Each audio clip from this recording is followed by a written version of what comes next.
नमस्ते। आज मैं आपको गणेश जी की कथा सुना रही हूँ। एक बुढ़िया माई थी, मिट्टी की गणेश जी की पूजा करती थी। रोज बनाए रोज गल जाए। एक सेठ का मकान बन रहा था। वो बोली, मुझे पत्थर का गणेश बना दो। तो मिस्त्री बोले, हम तेरे पत्थर का गणेश गढ़ेंगे, उतने में अपनी दीवार चिन देंगे। तो बुढ़िया बोली, राम करे तुम्हारी दीवार टेढ़ी हो जाए। अब उनकी दीवार तो टेढ़ी हो गई। वे चिने ढा देवे, चिने और ढा देवे, इस करते करते शाम हो गई। शाम को सेठ आया तो उसने कहा, आज कुछ भी नहीं किया। वो कहने लगे कि एक बुढ़िया आई थी, वो कह रही थी कि मेरा पत्थर का गणेश गढ़ दो, हमने नहीं गढ़ा। तो उसने कहा कि तुम्हारी दीवार टेढ़ी हो जाए। तब से दीवार सीधी बन ही नहीं रही है। बनाते हैं, ढा देते हैं। सेठ ने बुढ़िया को बुलवाई। सेठ ने कहा, हम तेरा सोने का गणेश गढ़ देंगे, हमारी दीवार सीधी कर दो। सेठ ने बुढ़िया को सोने का गणेश गढ़ा दिया और सेठ की दीवार सीधी हो गई। जैसे सेठ की दीवार सीधी हो वैसे ही सबकी करना, जो पड़े उसके मनोरथ पूर्ण करना। बोलो गणेश जी महाराज की जय। नमस्ते। आज मैं आपको करवा चौथ के बारे में 4 कथाएं सुनाऊंगी। सब लोग ध्यान से सुनना। एक बार पांडु पुत्र अर्जुन तपस्या करने नीलगिरी नामक पर्वत पर गए।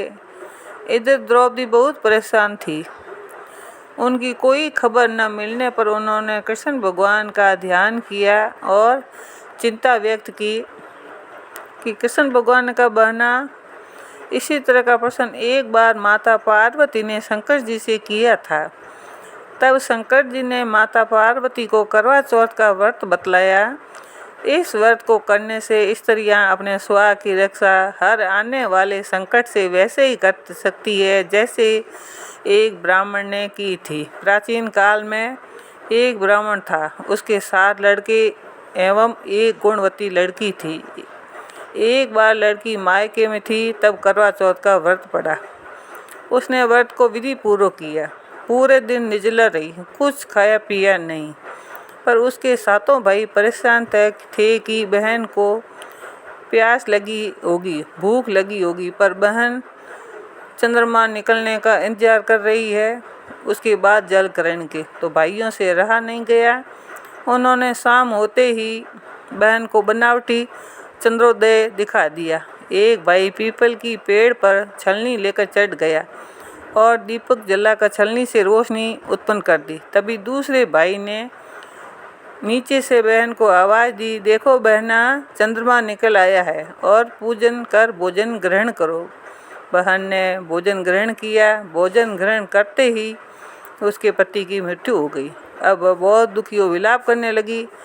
तभी वहाँ से रानी इंद्राणी निकल रही थी। उनसे उसका दुख न देखा गया। ब्राह्मण कन्या ने उनके पैर पकड़ लिए और अपने दुख का कारण पूछा। तब इंद्राणी ने बताया, तूने बिना चंद्र दर्शन किए करवा चौथ का व्रत तोड़ा है, इसलिए यह कष्ट मिला। अब तू वर्ष भर की चौथ की व्रत नियम पूर्वक कर तो तेरा पति जीवित हो जाएगा। उसने इंद्राणी के कहे अनुसार चौथ व्रत किया तो पूर्ण सौभाग्यवती हो गई। इसलिए प्रत्येक स्त्री को अपने पति की दीर्घायुष्य के लिए यह व्रत करना चाहिए। द्रौपदी ने यह व्रत किया और अर्जुन सकुशल मनोवांछित फल प्राप्त कर वापस लौट आए। तभी से अपने अखंड सुहाग के लिए हिंदू महिलाएं करवा चौथ व्रत करती है। बोलो चौथ माता की जय। अब मैं आपको करवा चौथ की दूसरी कथा सुना रही हूँ। बहुत समय पहले की बात है। एक साहूकार के 7 बेटे और उनकी एक बहन करवा थी। सभी 7 भाई बहन अपनी बहन से बहुत प्यार करते थे, यहाँ तक कि वे पहले उसे खाना खिलाते और बाद में समय खाते। एक बार उनकी बहन ससुराल से मायके आई हुई थी। शाम को भाई जब अपना व्यापार व्यवसाय बंद कर घर आए तो देखा उनकी बहन बहुत व्याकुल थी।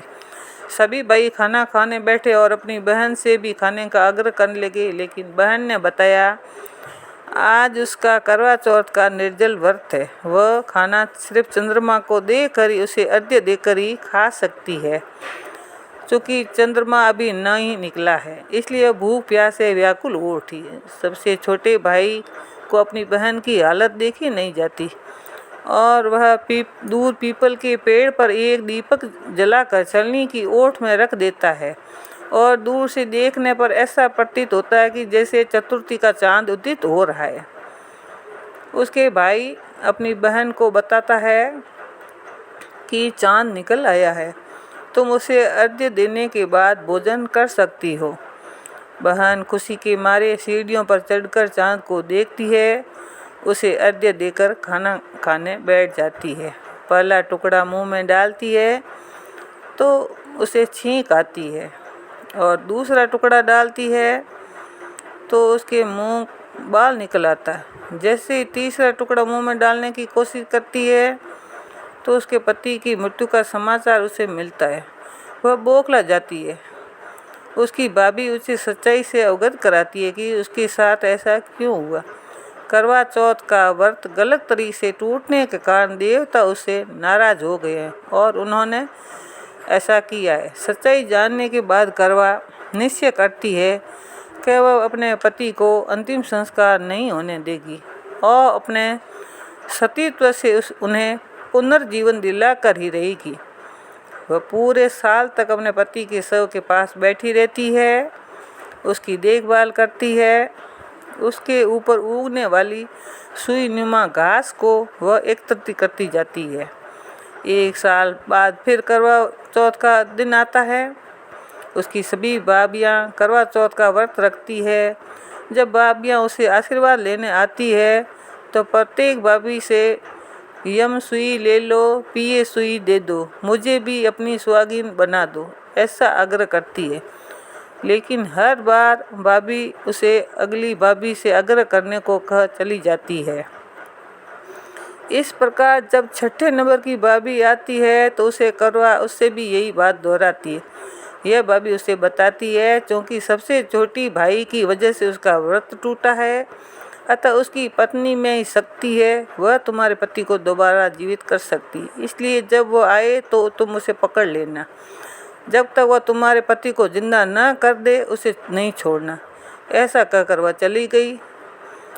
सबके अंत में छोटी भाभी आती है तो करवा उनसे भी सुहागिन बनने का आग्रह करती है, लेकिन वह टाल मटोल करने लगती है। इसे देख करवा उन्हें जोर से पकड़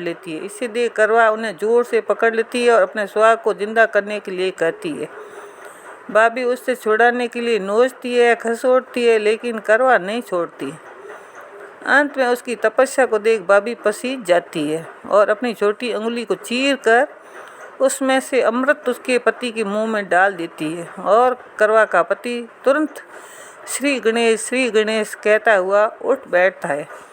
इस प्रकार प्रभु कृपा से उसकी छोटी भाभी के माध्यम से करवा को अपना सुहाग वापस मिल गया। हे श्री गणेश जी, माँ गौरी, जिस प्रकार करवा को चीर सुहागन का वरदान मिला, आपसे मिला है, वैसा ही सबके दे, जो पढ़े उसके मनोरथ पूर्ण हो। बोलो चौथ माता की जय।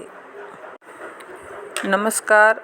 अब मैं आपको तीसरी करवा चौथ की व्रत कथा सुनाती हूँ। इस कथा का सार यह है, शाकप्रस्थपुर वेद धर्मा ब्राह्मण की विवाहित पुत्री वीरवती ने करवा चौथ का व्रत किया। नियम अनुसार उसे चंद्रोदय के बाद भोजन करना था, परंतु उससे भूख सही नहीं गई और व्याकुल हो उठी। उसके भाइयों ने बहन की व्याकुलता देखी नहीं गई और उन्होंने पीपल की आड़ में आतिशबाजी का सुंदर प्रकाश फैलाकर चंद्रोदय दिखा दिया और वीरवती को भोजन करा दिया। परिणाम यह हुआ, उसका पति तत्काल अदृश्य हो गया। अधीर वीरवती ने 12 महीने प्रत्येक चतुर्थी को व्रत रखा और करवा चौथ के दिन उसकी तपस्या से उसका पति पुनः प्राप्त हो गया। हे चौथ माता, उसको वैसा वरदान दिया वैसा सबको दे, जो पढ़े उसके मनोरथ पूर्ण हो। बोलो चौथ माता की जय। नमस्कार। अब मैं आपको करवा चौथ की चौथी व्रत कथा सुना रही हूँ। पुराणों के अनुसार करवा नाम की एक पतिव्रता धोबिन अपने पति के साथ तुंगभद्रा नदी के किनारे स्थित गांव में रहती थी।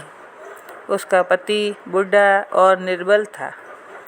एक दिन जब वह नदी के किनारे कपड़े धो रहा था, तभी अचानक एक मगरमच्छ वहाँ आया और धोबी के पैर अपने दांतों में दबाकर यमलोक की ओर ले जाने लगा। वृद्धपति यह देख घबराया। जब उससे कुछ कहते नहीं बना तो वह करवा करवा कहकर अपनी पत्नी को पुकारने लगा। पति की पुकार सुनकर धोबीन करवा वहाँ पहुंची तो मगरमच्छ उसके पति को यमलोक पहुंचाने ही वाला था।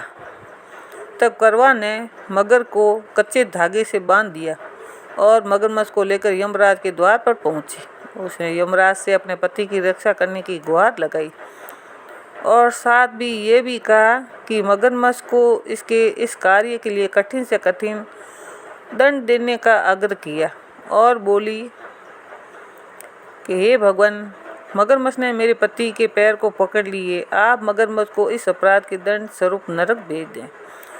करवा की पुकार सुनकर यमराज ने कहा, अभी मगर की आयु शेष है, मैं उसे यमलोक नहीं भेज सकता। इस पर करवा ने कहा, अगर आपने मेरे पति को बचाने मेरी सहायता नहीं की तो मैं आपको श्राप दूंगी और नष्ट कर दूंगी। करवा का साहस देख यमराज भी डर गए और मगर को यमपुरी भेज दिया। साथ ही करवा के पति को दीर्घायु होने का वरदान दिया। तब से कार्तिक कृष्ण की चतुर्थी को करवा चौथ व्रत का प्रचलन में आया है, जिसे आधुनिक युग में महिलाएं अपने पूरी भक्ति भाव के साथ करती है। भगवान से अपने पति की लंबी उम्र की कामना करती है। हे भगवान महाराज, हे चौथ माता, जैसे उसको पति वापस मिला सबको दे, जो पड़े उसके मनोरथ पूर्ण हो। बोलो चौथ माता की जय।